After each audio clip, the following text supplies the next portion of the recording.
El tema de hoy es el Superman soviético. ¿Sabías que el hombre más poderoso de la Tierra era comunista?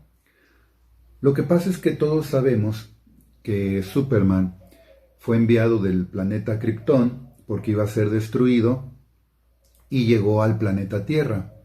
Llegó a Estados Unidos, a un pueblo rural que se llamaba Smallville. Pero se construyó una historia alterna en los cómics. ¿Qué hubiera pasado si Superman llegaba a la Unión Soviética, cuando existía la Unión de Repúblicas Socialistas Soviéticas, en el periodo que estuvo bajo el yugo del dictador Stalin, bajo un régimen de Estado totalitario, que no socialista, que no comunista, ni mucho menos marxista? Pero eso sería cuestión de otro video. Vamos directamente a esta historia. Superman, Hijo Rojo, es un cómic de la empresa DC. Se publicó como miniserie y está presentado en forma ucrónica, es decir, que presenta hechos históricos, pero de una forma en que pudieron haber ocurrido en una realidad alterna.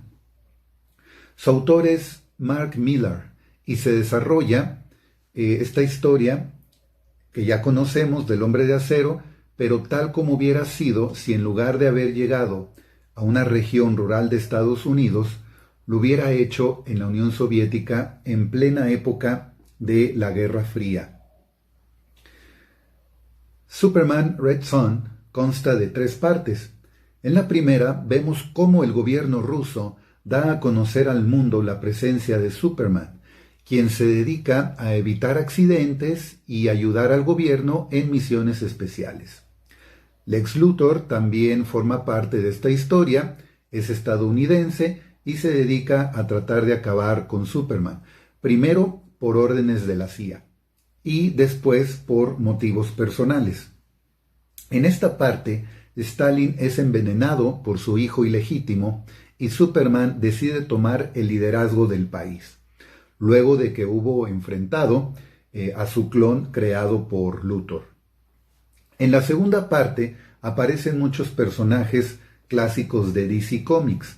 Son los años 70 y solo Estados Unidos y Chile se mantienen alejados del poder de la URSS. Superman y la Mujer Maravilla tienen el poder total.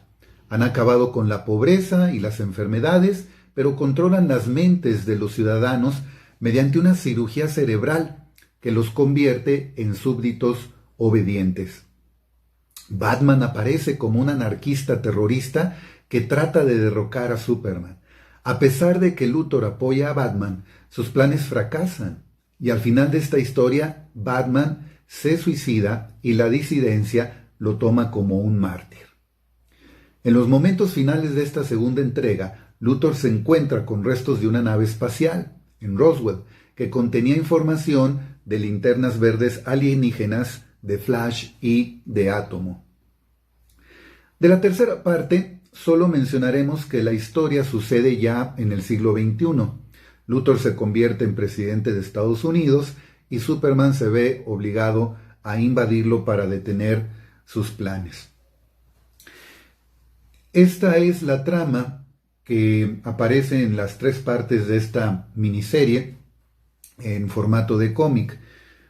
Pero vamos a analizar brevemente 3 aspectos. Quiero dejarles a ustedes 3 puntos a considerar, 3 puntos para la reflexión. En primer lugar, este cómic es otra propaganda ideológica, ya que reproduce el totalitarismo de Estado que hizo Stalin en la Unión Soviética. Es una propaganda ideológica muy efectiva. No vamos a hablar ahora sobre las ideas, los planes que existieron detrás de la realización de este cómic, su intención, los involucrados. Eso sería cuestión de otro análisis. Vamos a centrarnos nada más en el producto como tal, en el cómic.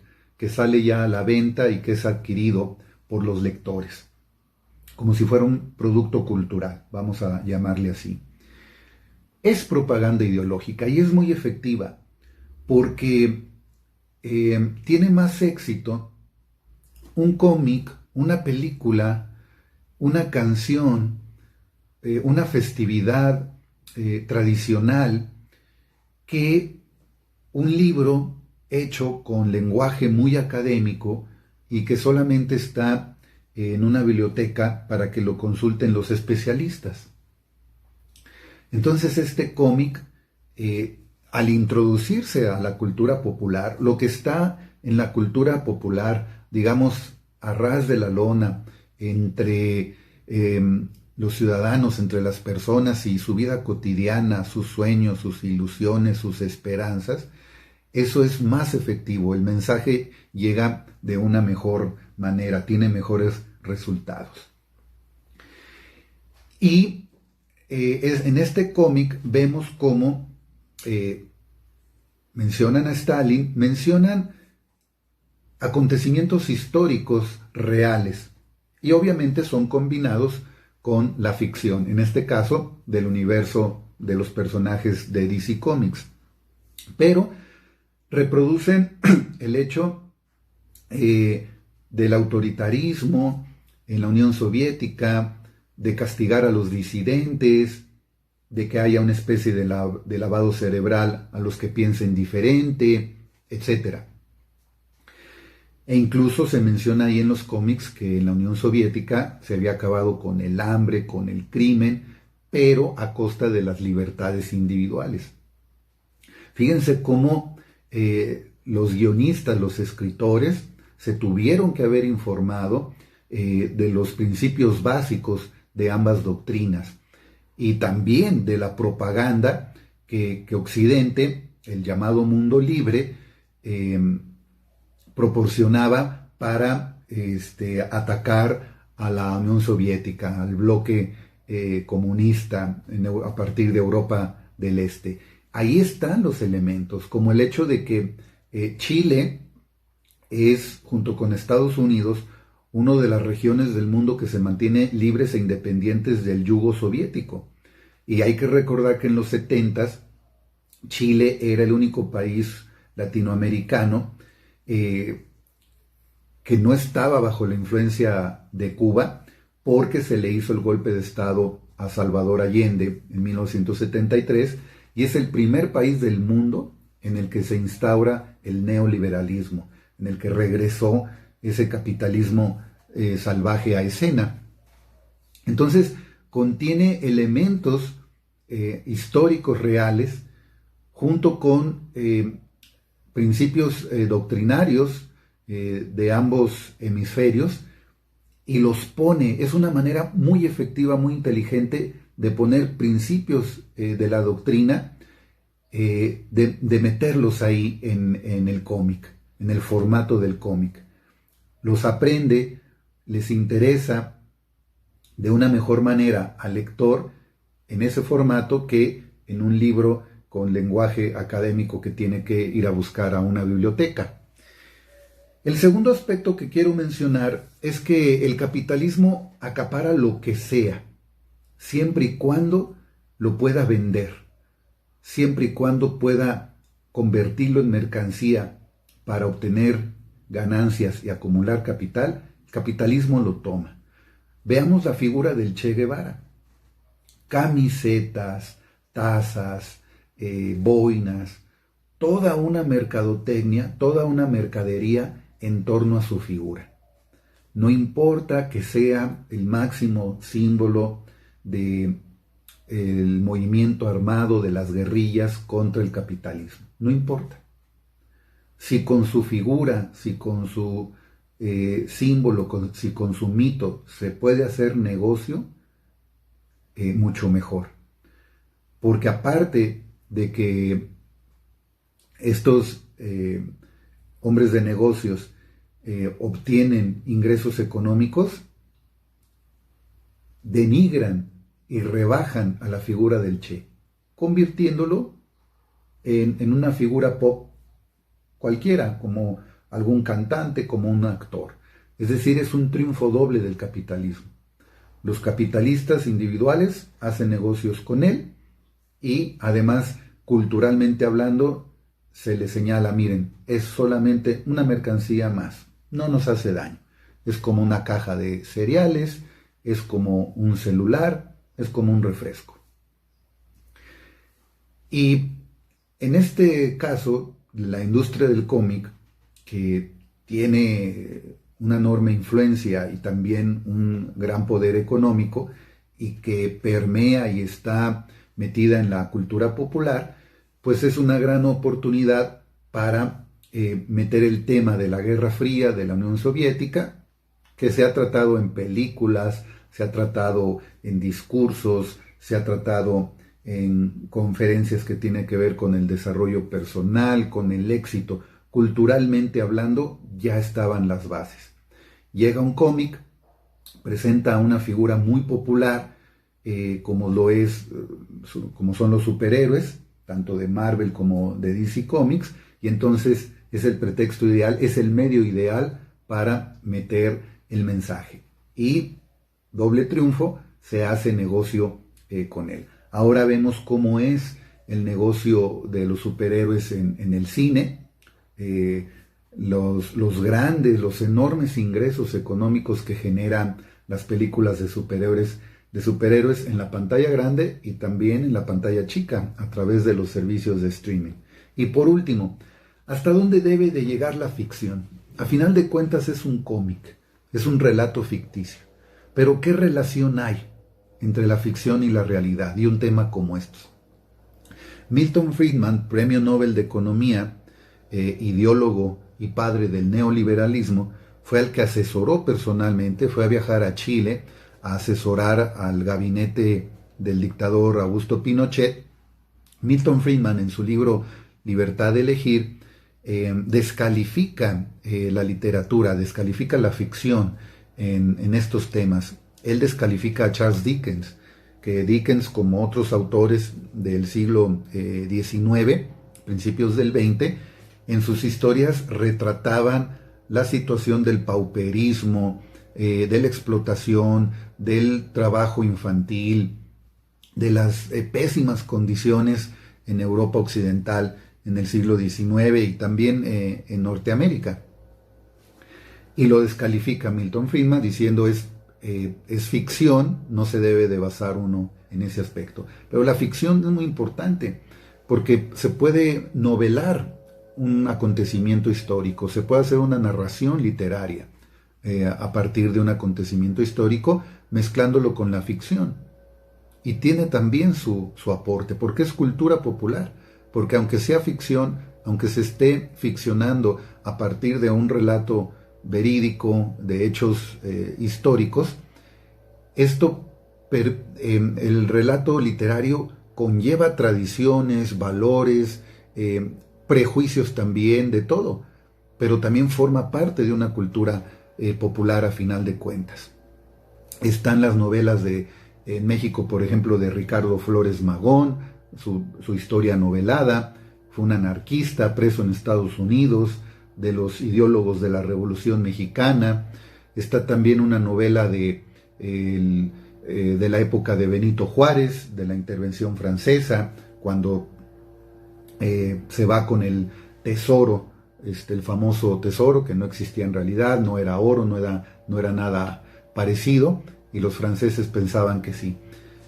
Entonces, ¿hasta dónde debe llegar la ficción? Porque en una sociedad postcapitalista y postmoderna, o transmoderna, como dice el doctor Enrique Dussel, que no sabemos cómo será.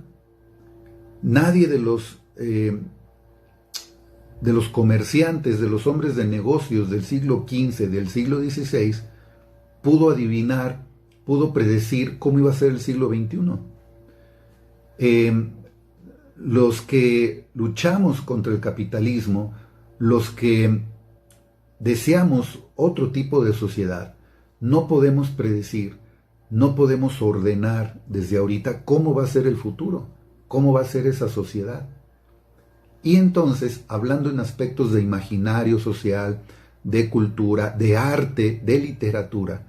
No podemos decir ahorita, no podemos ordenar desde ahorita 3 principios, 5 principios y decir de esta manera se tiene que actuar con respecto al sentimiento y al arte y a la producción artística y literaria en un futuro, en una sociedad postcapitalista.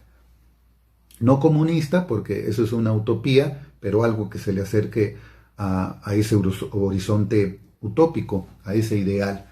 No se puede decir cómo va a ser ningún aspecto, ni cómo va a ser el mercado, ni cómo va a ser el intercambio comercial exactamente. Podemos tener postulados, criterios y principios, pero todo el detalle de cómo se conformará esa sociedad no se puede hacer. Entonces, ¿cómo va a ser un artista en una sociedad que ya no sea capitalista? ¿Cómo va a ser un artista? ¿Cómo va a crear? ¿Cómo va a ser la sociedad? ¿Cómo va a ser el sujeto que observe y que aprecie una obra artística, en este caso literaria? ¿Y seguirán habiendo los cómics? Seguirá habiendo ficción, por supuesto, en una sociedad postcapitalista. Seguirá habiendo creación artística, imaginación, sueños, ilusiones, que a través de la poesía, del canto, de la literatura se expresen. Y personas que perciban esa belleza, que aprecien, se emocionen estéticamente hablando. ¿Cómo va a ser la ficción? ¿Qué se va a relatar en esa? ¿Qué temas se van a tocar y cómo se van a abordar?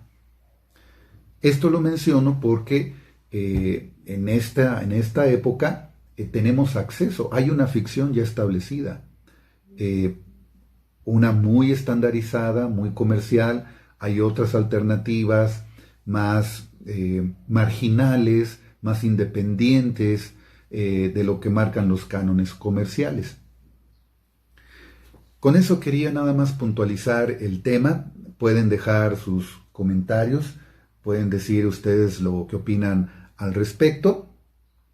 Y sabiendo que, ya por último, el producto cultural, artístico, puede ser apreciado de diferentes maneras. No solamente hay un ojo, no solamente hay un criterio, no solamente hay una forma de apreciarlo. En cualquier obra artística, en este caso los cómics, en este caso Superman, Hijo Rojo, un lector estadounidense, procapitalista, ¿cómo lo va a tomar? Pues para confirmar sus ideas. Sí, los soviéticos, bajo el yugo de Stalin, por supuesto, lavaban el cerebro, etc. O sea, van a reafirmar su ideología. Pero los que tengamos otro tipo de pensamiento fuera de esa totalidad, otra alternativa, lo vemos de una manera distinta. Distinguimos cuáles son sus intenciones, cómo hacen una propaganda ideológica, qué herramientas utilizan. Y quizá nosotros apreciemos también la historia literaria, apreciemos este producto literario, disfrutemos con él y además tenemos conciencia de cómo el sistema produce mercancías culturales, cómo hace llegar los mensajes, etc. Un tema muy interesante, como siempre dan para mucho más, pero en estos videos solamente queremos hacer señalamiento del tema para quizá hacerlos interesarse en este tema que se está hablando ahora de los cómics y después ustedes puedan ahondar más en esta situación. Muchas gracias por su atención. Fue Cultura Grimos, que difunde y defiende cultura popular, pero desde una perspectiva de izquierda. Hasta la próxima.